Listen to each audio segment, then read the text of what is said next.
Hello बच्चों, स्वागत है आपका हमारे यूट्यूब चैनल स्काईवे क्लासेस में।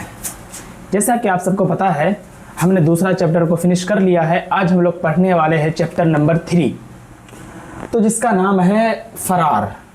फरार से समझ में क्या आ रहा है बच्चों कि कोई चोरी करके भाग गया। फरार का मतलब ही होता है भाग जाना। और ये फरार नाम का जो चैप्टर है ये क्या है? अफसाना। और अफसाना किसको कहते हैं? अफसाना कहते हैं कहानी को। आज बड़े मज़ेदार अंदाज में इस कहानी को समझेंगे। सबसे पहले जैसे कि हम लोग मुसन्निफ़ के बारे में पढ़ते हैं, तो बच्चों मुसन्निफ़ किसे कहा जाता है? राइटर को। कोई भी लेखक को क्या कहते हैं? मुसन्निफ़ कहते हैं। तो फरार नाम के जो चैप्टर है, तो फरार नाम के जो अफसाना है, इस अफसाना के अफसाना निगार कौन है? तो सैयद मोहम्मद मोहसिन। अगर सवाल पूछे फरार का मुसन्निफ़ कौन है, तो सैयद मोहम्मद मोहसिन लगाना है। अगर यूँ तरीके से सवाल पूछे कि फरार अफसाना का अफसाना निगार कौन है, तो फिर भी सैयद मोहम्मद मोहसिन लगाना है। तो बच्चों आगे चलते हैं। सैयद मोहम्मद मोहसिन नफ्सियात के प्रोफेसर थे। किसके प्रोफेसर थे? नफ्सियात। तो बच्चों नफ्सियात क्या होता है? जैसे हम लोग साइकोलॉजी जानते हैं, साइकोलॉजी एक सब्जेक्ट होता है। जैसे math, science, Hindi, English, Urdu, ये भी एक सब्जेक्ट होता है। इसी तरीके से नफ्सियात जो है, साइकोलॉजी भी एक सब्जेक्ट होता है। तो सैयद मोहम्मद मोहसिन नफ्सियात के प्रोफेसर थे, ये याद रखिएगा। आगे चलते हैं। अफसानवी मजमुआ। क्या है? अफसानवी मजमुआ। अफसाना मतलब कहानी, मजमुआ मतलब क्या हुआ? किताब। यानी कि सैयद मोहम्मद मोहसिन का लिखा हुआ अफसानवी मजमुआ, जिसका नाम क्या है? अनोखी मुस्कुराहट। सैयद मोहम्मद मोहसिन का अफसानवी मजमुआ का नाम अगर पूछे, तो जिस भी ऑप्शन में अनोखी मुस्कुराहट दिखाई दे, उधर धीरे से टिक करना है बच्चों। आगे चलते हैं। इनका वालिद का नाम सैयद मोहम्मद रशीद था। जब भी सैयद मोहम्मद मोहसिन के वालिद का नाम पूछे, तो जिस भी ऑप्शन में सैयद मोहम्मद रशीद रहे, उधर धीरे से टिक लगाना है। तो बच्चों आगे चलते हैं कि सैयद मोहम्मद मोहसिन की पैदाइश कब हुआ? तो 1910 को कहाँ पर हुआ? पटना में हुआ। यानी कि 10 जुलाई 1910 को पटना में सैयद मोहम्मद मोहसिन का पैदाइश हुआ था। अब आगे चलते हैं। 1926 में राम मोहन राय सेमेंडरी पटना से मैट्रिक का इम्तिहान पास किया था। धीरे से समझते हैं। 1926 में सैयद मोहम्मद मोहसिन ने राम मोहन राय सेमेंडरी पटना से क्या किया था? मैट्रिक का इम्तिहान पास किया। और उसके बाद 1928 में पटना कॉलेज से आईए किया। आईए का मतलब क्या होता है बच्चों? जैसे हम लोग इंटर करते हैं ना, मतलब आर्ट्स से सब्जेक्ट रख करके इंटर करते हैं, उसी को क्या कहते हैं? आईए कहा जाता है। तो बच्चों आगे बढ़ते हैं। 1971 में नफ्सियात के साथ बीए ऑनर्स और 1934 में नफ्सियात में ही पटना यूनिवर्सिटी से एमए किया। यानी इनका जो फील्ड था, हर चीज़ क्या था? नफ्सियात। इन्होंने बीए भी नफ्सियात से किया, एमए भी नफ्सियात से किया, और इधर मतलब इनका मेन जो मैदान था ना, वो क्या था बच्चों? नफ्सियात था। यानी कि साइकोलॉजी। साइकोलॉजिस्ट जो होता है ना, वो इतना उनके पास नॉलेज होता है, अगर हम उनके सामने जा रहे हैं, कोई भी साइकोलॉजिस्ट हमसे नाम पूछ रहा है, मतलब मेरा फेस देखकर ही साइकोलॉजिस्ट बता देगा कि ये कहना क्या चाह रहा है। फ़ौरन वो फेस को पढ़ लेता है। अगर हम लोग नाम बताना भी चाहे ना, बस एक नाम का वर्ड निकालेंगे कि मेरा नाम, तो फ़ौरन साइकोलॉजिस्ट जो होता है वो नाम फ़ौरन बता देता है। तो बच्चों आगे बढ़ते हैं। नफ्सियात में ही पटना यूनिवर्सिटी से क्या किया? एमए किया। और एमए करने के बाद वहीं पर गोल्ड मेडल भी हासिल हुआ। गोल्ड मेडल किसको मिलता है बच्चों? कोई अच्छा कर्म करोगे तब ना मिलेगा, ऐसे तो नहीं मिलेगा। इसलिए मैं कहता हूँ पढ़ो, मेहनत से पढ़ो, आगे पछताना ना पड़े बच्चों। 1938 में पटना कॉलेज के शोबाए फ़लसफ़ा में लेक्चरर हुए। यानी कि यहाँ पर सोचने की विषय ये है कि इनका खास मैदान क्या था? नफ्सियात था। लेकिन ये फ़लसफ़ा यानी फ़िलोसफ़ी के डिपार्टमेंट में पढ़ाने के लिए क्यों मुकर्रर हुए? ये पहली बार जो पढ़ाने के लिए मुकर्रर किए गए थे, तो कौन सा सब्जेक्ट? तो फलसफा। लेक्चरर बोलते हैं पढ़ाने वाले को, है ना। तो 1938 में पटना कॉलेज के शोबाए फलसफा में क्या हुए? लेक्चरर हुए। और आगे बढ़ते हैं, 1948 में पटना यूनिवर्सिटी के शोबाए नफ्सियात में लेक्चरर हुए। पहले तो ये फलसफा में लेक्चरर हुए थे, उसके बाद कुछ दिनों के बाद 1948 में पटना यूनिवर्सिटी के शोबाए नफ्सियात में लेक्चरर हो गए। नफ्सियात सब्जेक्ट पढ़ाने के लिए इनको मुकर्रर कर दिया गया। आगे देखते हैं, 1953 में शोबाए नफ्सियात में सदर मुकर्रर हुए, यानी कि 1953 में शोबाए नफ्सियात का जो डिपार्टमेंट था उनको सैयद मोहम्मद मोहसिन को वहाँ का क्या बना दिया गया? सदर बना दिया गया। और फिर आगे देखते हैं, 1974 में ये क्या हो गए? तो सबक दोष हो गए। बच्चों सबक दोष किसे कहते हैं? तो हम लोग बहुत ज़्यादा कंफ्यूज में रहते हैं कि सबक दोष का मतलब क्या होता है। तो बच्चों सबक दोष का मतलब होता है रिटायर हो जाना, यानी कि कोई नौकरी कर रहा है, उसका टाइम पूरा हो गया, वो रिटायर हो जाता है। तो रिटायर हो जाने को क्या कहते हैं? सबक दोष हो जाते हैं। आगे देखते हैं, नफ्सियाती मज़ामीन, यानी कि नफ्सियात से जुड़ा हुआ इन्होंने मजमून भी लिखने का काम किया। मज़ामीन का मतलब क्या होता है? यानी कि मजमून का ही जमा क्या है? मज़ामीन। मजमून बोलो या मज़ामीन बोलो, बात वही है। तो इनके नफ्सियाती मज़ामीन का नाम क्या है? नफ्सियाती ज़वैये। क्या नाम है? नफ्सियाती ज़वैये। और इनका एक शेरी मजमुआ भी है।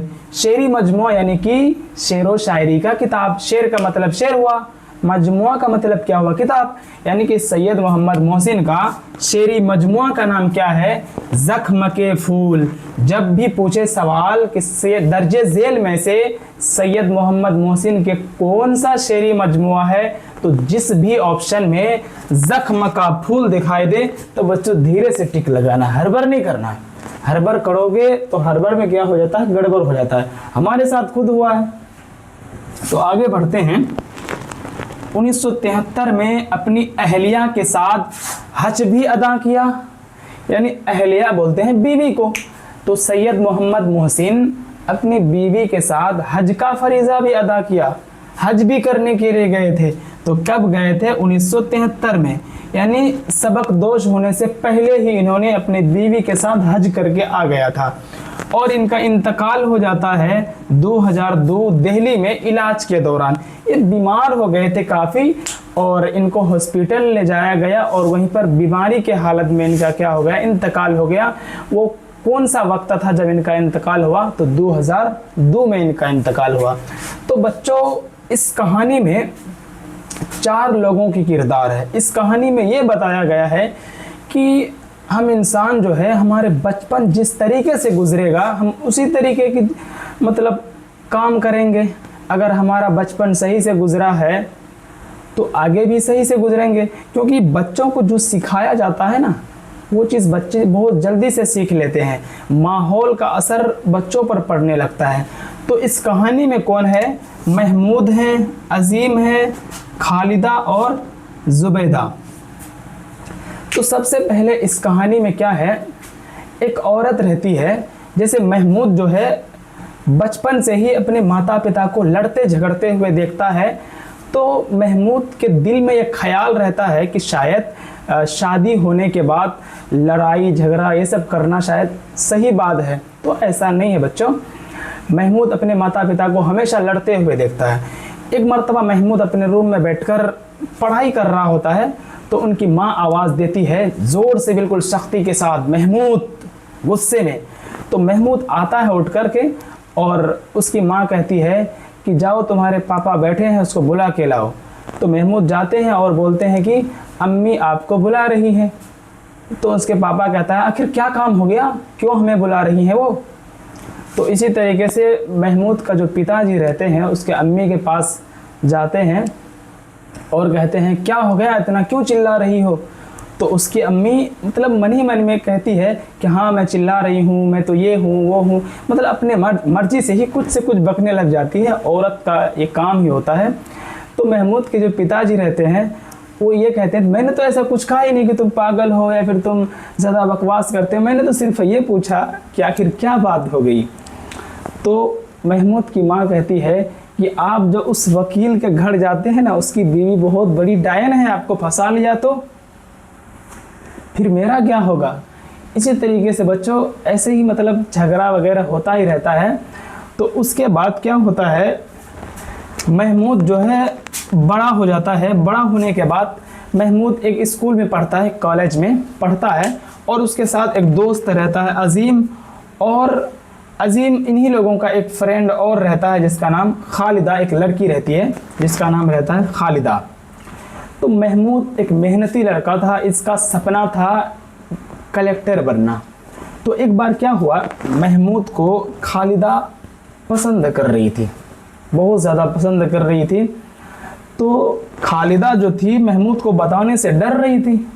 तो खालिदा ने किसको बताया, अजीम को बताया, है ना, अजीम को, कि अजीम मुझे महमूद से मतलब बात करना है या फिर उनसे प्यार है, ऐसी कुछ। तो अजीम ने महमूद के पास गया और कहा कि खालिदा तुमको इतना भाव देती है, तुम हो कि मतलब भाव देते ही नहीं हो, इतना एटीट्यूड अच्छा नहीं होता है। तो फिर अजीम जो है क्या कहता है कि अगर खालिदा मुझे इतना भाव देने लगी ना, मैं तो फ़ौरन एक्सेप्ट कर लूँगा। तो इसी तरीके से क्या होता है, अजीम बहुत मुश्किल से महमूद को मनाता है कि एक बार खालिदा से बात कर लो, बात करने में क्या जाता है, बात कर लो। तो अजीम और खालिदा दोनों क्या काम करता है, डिसाइड करता है, एक मतलब कोई कॉफ़ी शॉप या चाय वगैरह का शॉप होता है, वही डिसाइड करता है कि फ़लाना जगह पर हम जाएंगे और वहीं पर बैठकर बात कर लेंगे। तो दोनों फिर ये लोग जगह डिसाइड करते हैं, फ़लाना जगह पर जाएंगे। तो अजीम क्या काम करता है, खालिदा के साथ उसी पब में, मतलब जहाँ पर चाय पीने या फिर कॉफ़ी शॉप जो होता है वहीं पर जाकर इंतज़ार करता है ये दोनों कि महमूद कब आएगा। तो महमूद घर से बिल्कुल बन ठन के निकलने लगता है। जब आधा रास्ता जाता है चलते चलते चलते, उसके बाद महमूद मन ही मन में सोचता है कि बेटा तू जिस राह में जा रहा है ना, वो राह बहुत ख़तरनाक है, उस रास्ते में जाने के बाद इंसान कहीं का नहीं रहता। और सही बात है, क्योंकि महमूद एक मेहनती लड़का था, अगर वो लव स्टोरी में चला जाता तो इनकी करियर तो ख़त्म हो जाता। फिर इन्होंने क्या काम किया, अपने मन ही मन में सोचकर अपने कदम को पीछे हटाकर फिर घर लेकर चला गया। इसी तरीके से महमूद ने मेहनत किया और पढ़ लिख कर क्या बन गया, डिप्टी कलेक्टर बन गया। और जब महमूद ने डिप्टी कलेक्टर बन गया, उसके बाद तरह तरह के रिश्ते आने लगे महमूद के घर। तो उनके बाद एक रिश्ता आया ज़ुबैदा नाम की लड़की से, और यही रिश्ता फिक्स हुआ, जो कि ज़ुबैदा मैट्रिक का मतलब तैयारी कर रही थी, और उधर से खबर ये आया कि मैट्रिक का एग्ज़ाम जैसे देकर फारिग होगी उसके बाद शादी हो जाएगी। तो उसी तरीके से शादी का मतलब तैयारियां धूमधाम से होने लगा, एकदम बेहतरीन तरीके से शादी हुआ। होता क्या है कि महमूद को औरतों से बहुत डर लग रहा था, है ना, बचपन से उनको डर लग रहा था, वही डर उनके अंदर घुसा हुआ था। तो शादी वगैरह का तैयारी हुआ बिल्कुल धूमधाम से। और शादी होने के बाद जैसे एक रस्म होता है ना कि लड़का वाले लड़की के घर जब जाने लगते हैं, तो शाम के वक्त जो रस्म होता है, टोकरी वगैरह में पैर रख के घर के अंदर दाखिल किया जाता है। तो जैसे सभी लोग महमूद को और उनकी मतलब अहलिया जो रहती है, कन्या, उनको लेकर घर जाते हैं, और वहाँ पर जैसे गेट के पास जाते हैं, वहाँ पर इतनी सारी औरतों के भीड़ रहता है, कोई मोटी, कोई पतली, कोई किसी तरीके से देखकर एकदम महमूद चौंक जाता है। महमूद तो वहीं पर बेहोश हो जाता है, मतलब उतनी औरतों को एक साथ देखकर। तो फिर महमूद को बिल्कुल होश ही नहीं रहता है। उसके बाद महमूद के मतलब मुंह में पानी वगैरह छिड़का जाता है और फिर वो होश में आता है, तब जाकर के ऐसे शादी का रस्म पूरा हो जाता है। तो बच्चों, इस कहानी को यहीं पर द एंड कर दिया गया है। मन में ये आ रहा है कि कहानी कुछ और होता, थोड़ा सा और आगे होता, कितना अच्छा लग रहा है ना, सुनने में बहुत मज़ा आ रहा है।